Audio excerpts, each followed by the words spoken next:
Hey, how's it going guys? TMTRE here, also known as the man that reviews everything. In today's video, we're going to be doing a non-spoiler review video for Thor Love and Thunder, which came out this past weekend. So for those of you who have not seen the movie yet, don't worry, this is a safe space, and no spoilers of the movie will be spoiled whatsoever.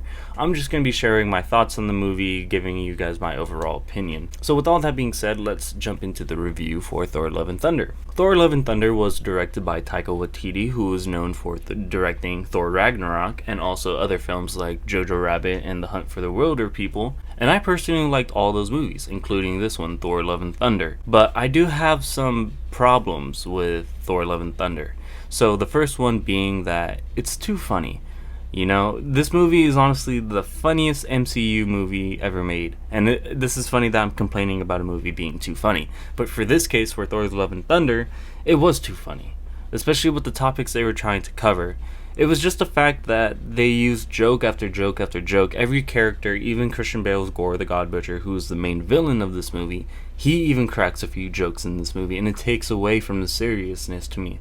So the topics they're trying to handle, like cancer, the topic of losing a loved one, and Thor trying to find himself, you know, trying to find a reason for him to be Thor. So they're all pretty serious topics, but Taika Waititi approaches it with such a comedic effect on it. He just turns them into jokes, makes all the characters say a joke like I've mentioned, and it just takes away from the story itself. You know, with Gore the God Butcher, him cracking a joke when he's supposed to be menacing, creepy, it just doesn't fit, and it was like odd. I was like, why are you guys making this decision to make him crack jokes right now? Like, I don't know, I didn't like it. Natalie Portman's character was just cheesy in my opinion. I really liked her characters from the first two Thor movies, and I thought, okay, she's coming back for this next one. It's going to be good. It's going to be emotional because Thor loves Jane Foster and they haven't seen each other in so long. But then they just make it into this huge comedic romance love story.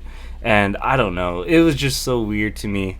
It made me laugh. Don't get me wrong. This movie did make me laugh. And I actually liked a lot of the parts that made me laugh. I like the story. I like this movie. I'm not hating on this movie. I'm just saying it's too funny. You know, I'm not saying either that a Marvel movie can't be funny, because it can. Look at Thor Ragnarok. It was a good mix of emotion and comedy. So I thought that was a really good mix, and I thought we were going to get something similar but better than that with Thor Love and Thunder, but we didn't. Another problem I had with the movie was that some of the storylines in this movie felt rushed, and it felt like they just really squeezed it in there to just get you to be like, oh, that's who that is, or something, you know? It just felt like it was forced instead of being just give it time, give it patience, and then like show us thoroughly on what we're seeing here. But instead they just really compacted it and threw it at us and squeezed it in, and it didn't make sense, and I was kind of lost in some scenes. But maybe those fans who know more of the comics than I do will pick up on it quicker.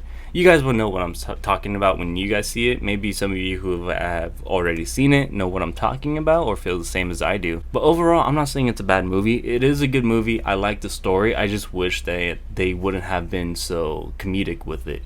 The acting from Chris Hemsworth has stepped up. You can tell he's really committed to playing Thor, and I love that. Christian Bale's Gore the God Butcher is very creepy when he's not telling jokes.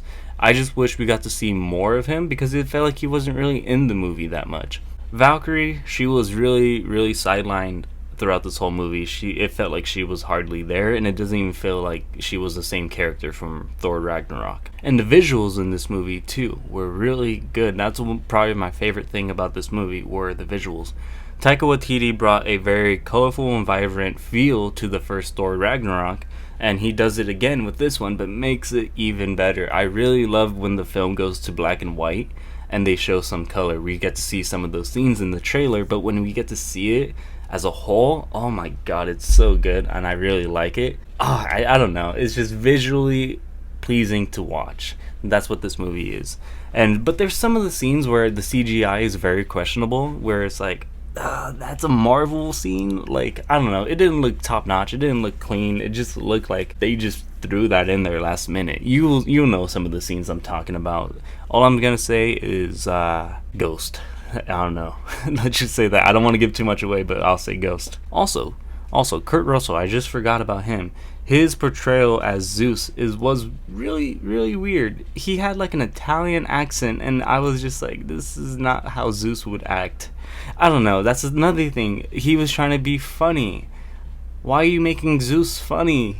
Like, he's the god of all gods, pretty much. Like, why are you making him funny? So, I don't know. I didn't really like that whole aspect. But when the scenes actually were funny, like the first beginning with the Guardians, oh my god, it was absolutely hilarious. I was cracking up. And it honestly reminded me of the little short film called Kung Fury. I don't know if you guys have seen that, but if you guys haven't, go watch it on YouTube. It's the funniest thing you will ever watch. The beginning reminded me of that so much, and that's why I was loving it. I was like, dude, this is hilarious. This is actually good. And it was making me bust up in my seat. I really enjoyed it, and I thought it was a good movie. The story, everything else could have been better. The approach from the directing side and the writing could have been better, but overall, I still enjoyed it. And if I had to give it a grade scale, I would give it, I'll give it a B, so 8 out of 10. This one was good. I liked it. I had a good time. That's why I'm giving it such a high scale, because I was entertained throughout the whole movie. I really had a good time at the movies. So imagine if Thor: Love and Thunder was like Thor Ragnarok, but fucking cranked up to extreme. That's what that is. So if you guys are interested in that, definitely check it out. I think people will like this movie. I think there will be similar people who have similar opinions as I do, but then I also can see where people really don't like this movie. But for me, like I said, I had a really good time while I watched it. I was entertained. So if it made me did that, then the movie did its job. So I give it an 8 out of 10 for Thor Ragnarok. Or sorry, wrong movie. Thor: Love and Thunder. So that's all I have to say for my review for Thor: Love and Thunder. If you guys check it out, let me know what you guys think about it in the comments section down below. Also, if you guys haven't subscribed or liked the video yet, make sure to do that. It would help out my channel greatly, and I would much appreciate it.